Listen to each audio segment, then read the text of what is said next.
Hello, beautiful. Welcome in to the Third Flame Tarot. My name is Amber. Thanks so much for being here with me today. I am thrilled that you are. Today we're going to talk about the equinox, which is happening on September 22nd, 2024. Now, depending on where you are in the world, either the southern or the northern hemisphere, you will be experiencing an equinox. It's just the southern hemisphere is the spring equinox, experiences the spring equinox, and the northern hemisphere experiences the fall equinox. The spring equinox is marked by the beginning of Aries season, and the fall equinox is marked by the beginning of Libra season. Now, both Aries and Libra are cardinal signs, and the cardinals are known as the pioneers of the zodiac. It represents a new beginning, a fresh start, the beginning of a new cycle. Now, Aries sits in the first house of the zodiac wheel, which is all about the self, the internal self. And Libra sits in the seventh house, which is all about others, the world around you.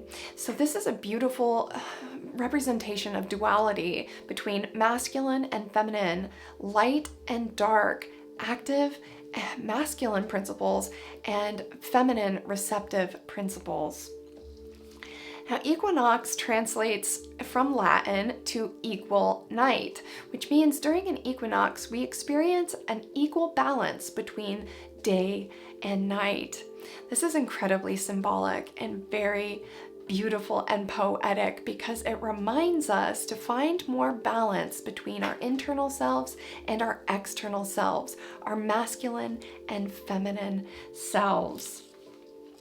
Now, equinox is all about transition, contemplation, and of course, a fresh start or a new cycle. It's a perfect time of the year to become more introverted and self-reflective. We look back on the more active masculine times of the year, spring and summer, and become more introverted and self-reflective, looking back at the progression that we've made during these more masculine times of the year. Now, it is believed that during a solstice or an equinox, the veil becomes thinner between dimensions, making it easier to communicate with spirits, entities, and interdimensional beings. Equinoxes remind us of how important the darkness is for our own spiritual growth and expansion. It's an integral part of our journey and encourages us to face our shadows with curiosity and wonder.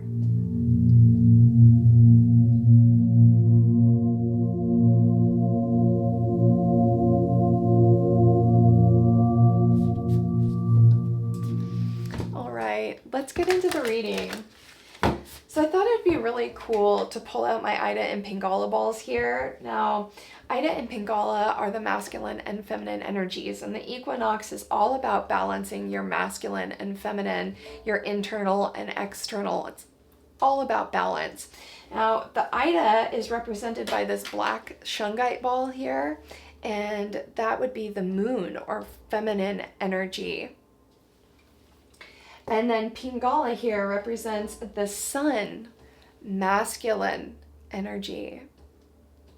Now, Ida travels up at the left side of your body. It's what's called a nadi, and the nadis are energy flows in the body. Pingala travels up the right side of your body, but they interweave on the way up your Sushumna.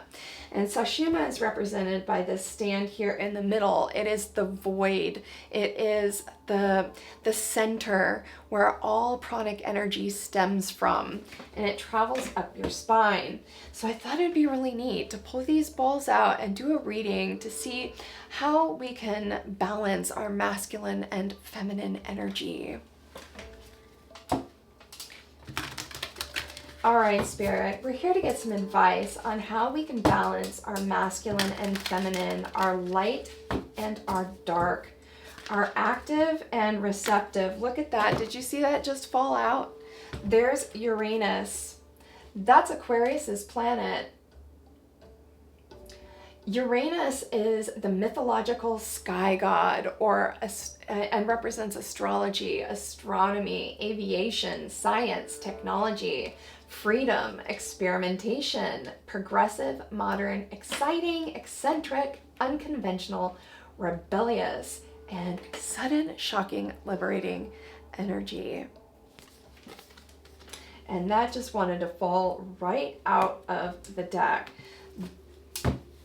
I was asking Spirit, how can we balance our masculine and feminine energy? And we get Uranus, which is the mythological sky god.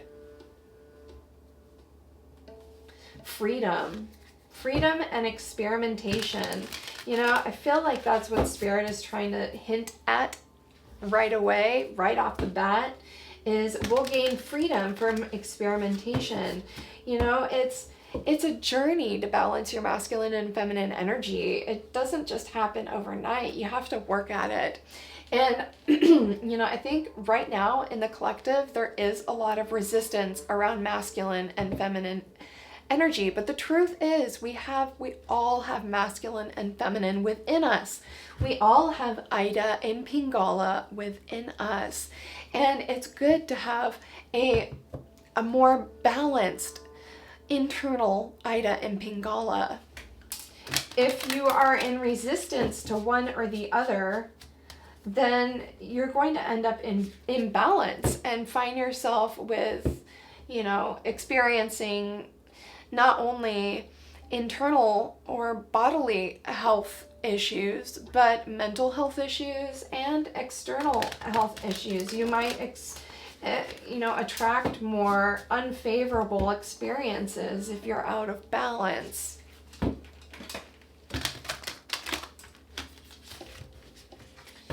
All right, Spirit, what can you tell us about Sushumna, the center nadi? The center nadi. What can you tell us about this?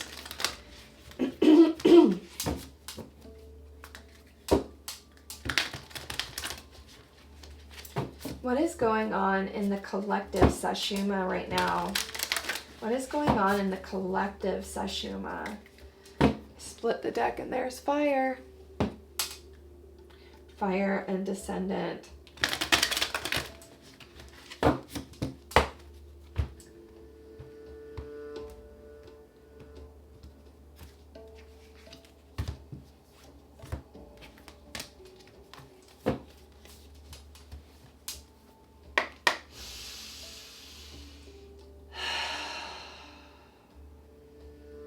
Can you give us one card to represent Sushumna, please? Solar eclipse, a supercharged new beginning. And look at that. The solar eclipse is a perfect harmony, a perfect balance of masculine and feminine. A solar eclipse occurs when the moon lines up with the sun exactly. Perfectly. That's a perfect balance of masculine and feminine. That's what's going on in the collective Sushumna right now. Balance and harmony. And we can tap into it anytime. Beautiful. Look, the sun in the background, Pingala. The moon in the foreground, Ida. This is always accessible to us. This is where enlightenment exists in Sushumna.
both masculine and feminine are in perfect harmony and balance. And this is accessible to us all the time. I think the problem lies within the resistance. It's a thought. It's a thought that keeps you from entering a state of sashuma, entering the nothing, the void, the perfect balance. But you know, without contrast, existence wouldn't be here. We would have no material realm. The contrast is very important for life to even exist. But having access to this perfect harmony and balance can help you have a more pleasant experience while being in the contrast. Beautiful. Thank you, Spirit. Yeah, that's the place that you go when you're in like a deep trance, when you're in a deep meditation and you're connected. You're connected to Source. That's where you go. Perfect harmony and balance. All right, Spirit, what can you tell us about Ida, please? Can we get one card for the Ida? The Ida Naughty.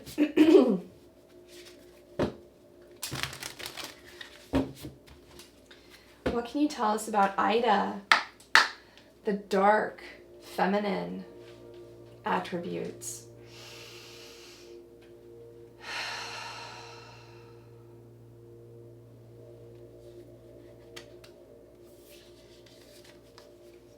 No way.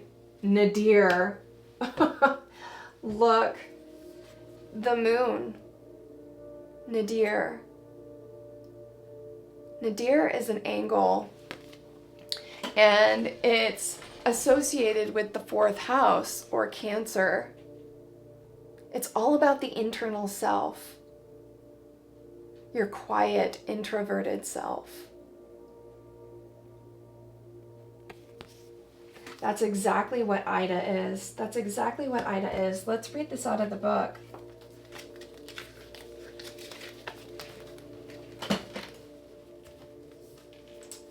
Nadir. The nadir is located 180 degrees opposite the midheaven. It is on the cusp of the 4th house. It signifies the private self and subjective consciousness. It is the inner realm of emotions and relates to family and home life. The bright side is intuition, inner realm, emotions, domestic life, and privacy.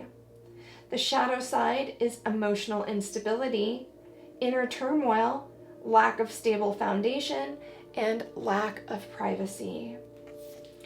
Emotional instability. That's exactly it. You know, this is how we find more equilibrium in our experience, is by really analyzing and self-reflecting about our own emotions and why we feel what we feel. You know, I think a lot of us get stuck. We get stuck because we feel this emotion, but we don't ask why or go too much deeper or think harder about it. But that is how you find more equilibrium and balance in your life, is by asking why. Like if you feel angry, ask yourself, why do I feel angry? And then you'll be like, well, this person did this one thing to me. And then you're like, then you ask, well, why? Why was I upset when this person did that one thing to me? Was it that I felt disrespected? And then you go deeper from that. And you're like, what is it about being disrespected that makes me feel so angry? It usually always comes from a place of powerlessness or a lack of understanding that the contrast is there to teach us things. The contrast is there to help us grow and expand. And when you find yourself in experiences with people or circumstances where you feel disrespected or you feel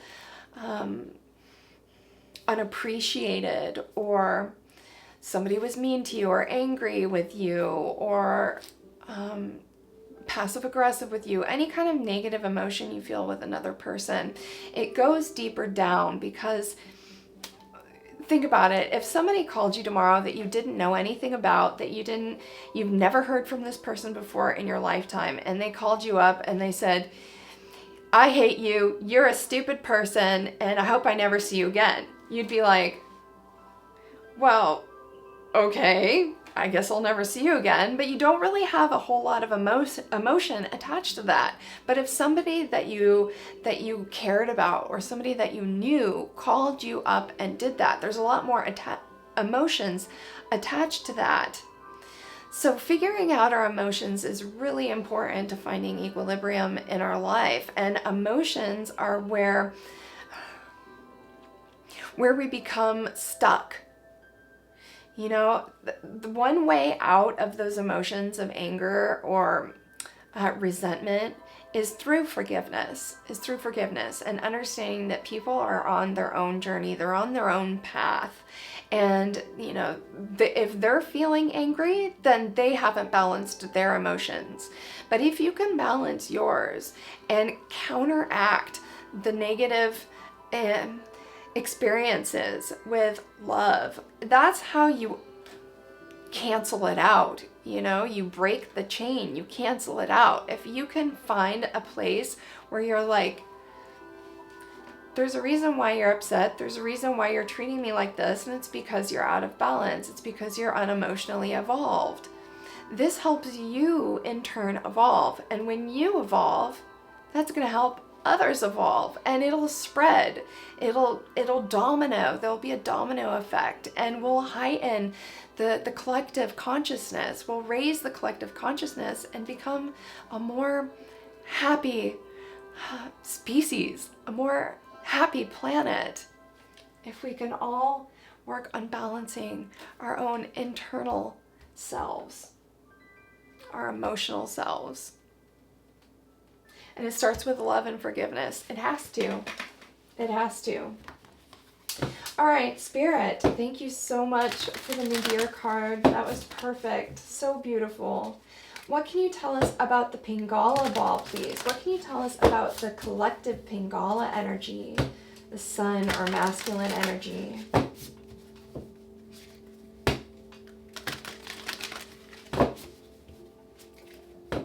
Yeah, Uranus right in the center there. That's progression.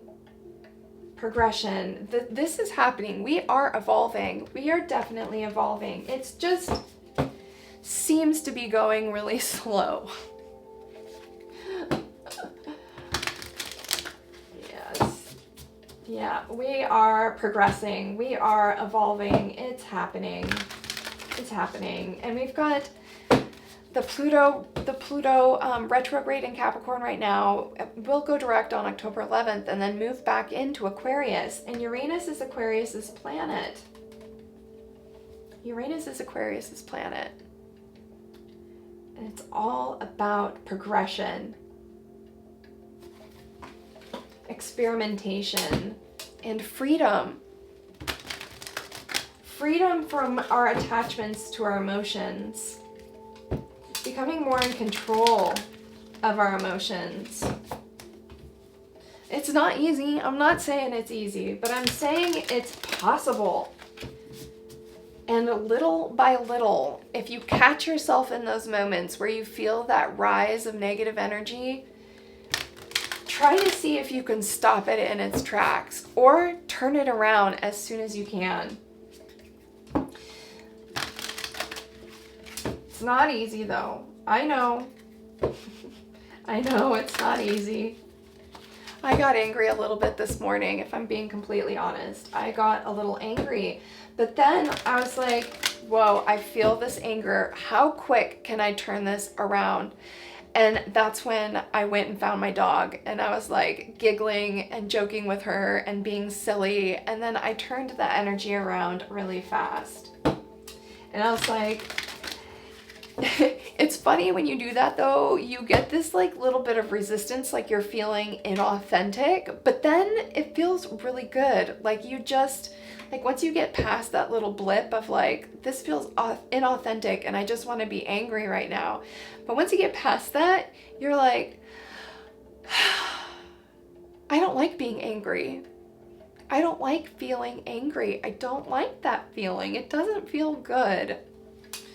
And you're like, wow, I'll just try harder next time to not get angry, because being angry feels bad. I don't know about you, but I don't like it. All right, Spirit, what do we have for Pingala, the masculine energy? What can you tell us about Pingala in the collective, please? One more shuffle.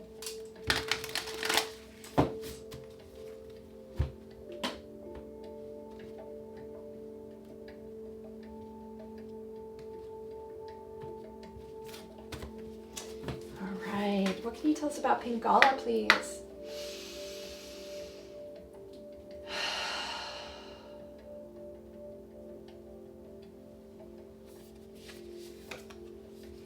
Cardinal. Both Libra and Aries are cardinal signs. That's the pioneers. They're the pioneers of the zodiac. These are two opposing energies. Cardinal is Aries. That's masculine. That's movement forward. But the thing is Libra is also a cardinal sign, and they're both very progressive, but in different ways. I would love to read you the cardinal card out of the deck, or out of the booklet.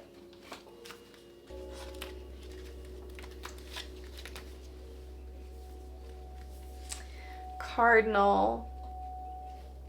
Aries, Cancer, Libra, Capricorn. Cardinal signs initiate each season. The fall equinox, right?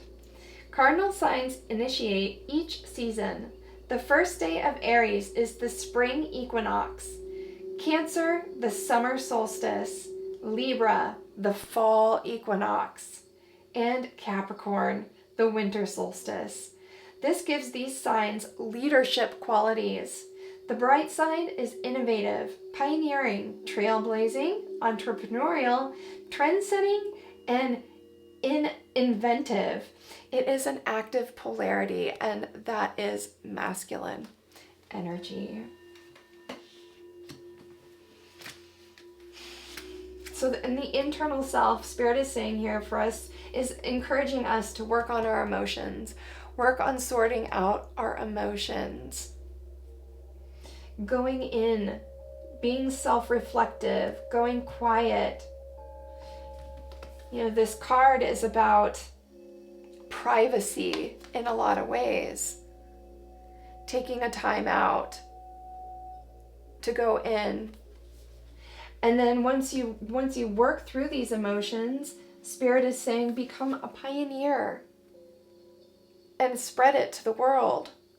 Take it into practice. That's the active principle.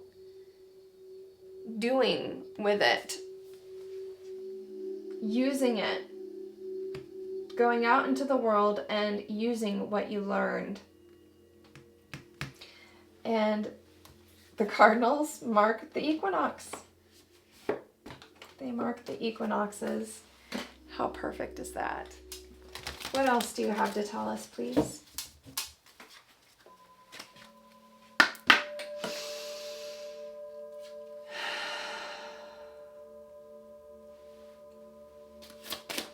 What else about the fall equinox?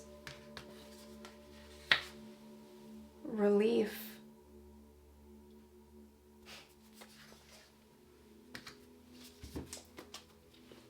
What else? What else do you have to tell us? What else, please? What else?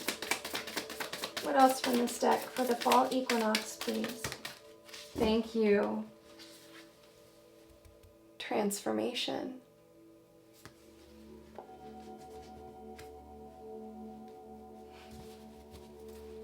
One more card. What else about the fall equinox from this deck, Spirit? What else do you have to tell us? How can we best use this time period to expand and evolve? What else? Ooh, we got 2. Fire, that's transformational energy. And earth. Ground, grounded. Look, balance, masculine and feminine.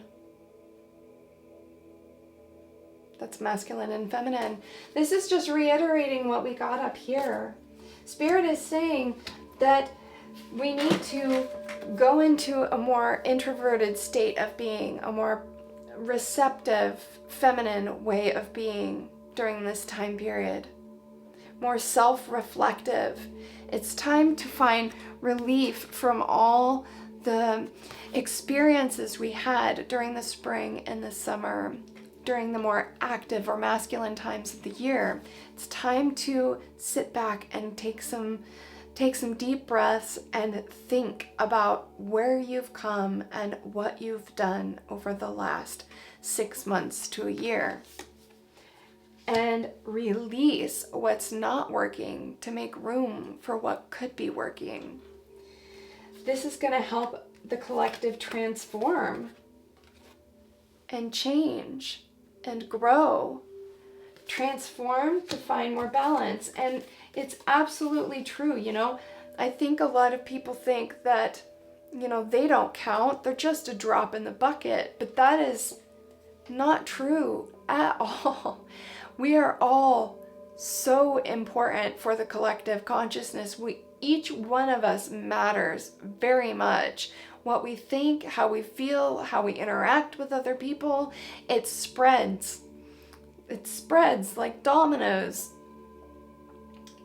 Gandhi said, be the change you wish to see in the world.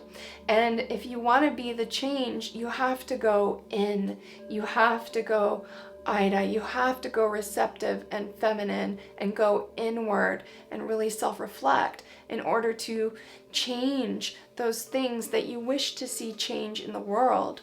You wish to see more happy, harmonious people in your experience, then you have to become more happy and harmonious within yourself. And this is especially true in the face of adversity. This is especially true when you have somebody that's being a total dick to you and you're like, why are you being mean to me? I don't understand why you're yelling at me. That is the opportunity. Right then is the most important time for you to go introspective and think to yourself, no, I'm going to sit in a space of forgiveness and love for this person, even though they're treating me like crap right now. It's not easy to do, but with practice, I feel like we can all get a little better at it. Fighting fire with fire just causes an explosion. But if you fight fire with water, fight hate with love, that's how we're going to change things. That's how we're going to get to this transformative era of humanity. More love, more acceptance, more patience. Yeah, it starts with us, and Spirit is saying it clearly here. It starts with us. All right. Thank you so much for tuning in today. It's been an absolute pleasure to have you here, and I cannot wait to see you again in the next reading.